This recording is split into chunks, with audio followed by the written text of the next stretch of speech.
ஹரே கிருஷ்ணா. ஓம் நமோ பகவத்தே வாசுதேவாய. ஹரே கிருஷ்ணா. ஸ்ரீமத் பகவத்கீதை அத்தியாயம் 2. கீதையின் உட்பொருட் சுருக்கம். பதம் 49. தூரேன ஹியவரம் கர்ம புத்தி யோகாத் தனஞ்சய புத்தௌ சரணம் அன்விச்ச கிருப்பனாக பலஹேத்தவ.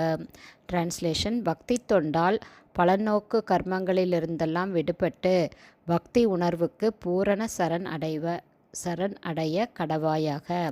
தமது செயல்களின் பலனை அனுபவிக்க விரும்புபவர்கள் கஞ்சர்களே ஆவார்கள். Purport by Srila Prabhupad. ஜெய் ஷீல பிரபாத். அதாவது பகவானுடைய நித்திய தொண்டன் நான் அப்படிங்கிற தன்னுடைய உண்மையான ஸ்வரூப நிலையை புரிந்து கொண்ட பக்தன் கிருஷ்ண உணர்வில்லாத பிற செயல்களை எல்லாமே துறந்து விடுகிறான். ஏற்கனவே பகவான் சொன்னபடி புத்தி யோகம் அப்படின்னா பகவானுக்கு உன்னத அன்பு தொண்டு செய்வதுதான். இதுதான் ஒரு ஆத்மாவினுடைய நிரந்தரமான தர்மம், எட்டர்னல் தர்மா. ஒரு ஜீவாத்மாவிற்குரிய நிரந்தரமான தர்மம். ஆனால் பக்தர் அல்லாதவர்கள்தான் தன்னுடைய செயல்களின் விளைவுகளை, அதாவது எந்த செயலை செய்தாலும் அதனுடைய பலனை தாங்களே அனுபவிக்கணும் அப்படின்னு நினச்சி மறுபடியும் பிறப்பு இறப்புங்கிற சுழலில் அவங்க சிக்கிக்கிட்டே இருப்பாங்க. அதனால் செயலின் காரணமாக ஆக ஒருவன் எப்போவுமே விரும்பக்கூடாது.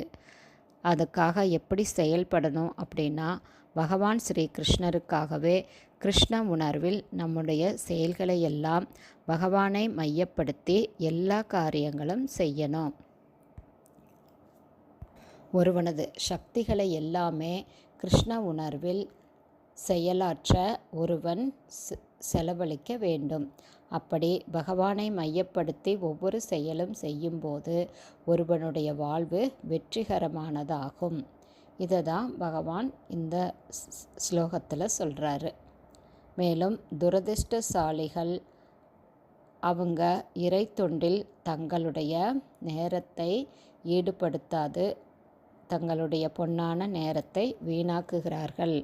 அதனால் மறுபடி பிறப்பு இறப்பு சுழலில் அவங்க சிக்கி துன்பப்படுவாங்க அப்படின்னு பகவான் சொல்கிறாரு. ஹரி போல்.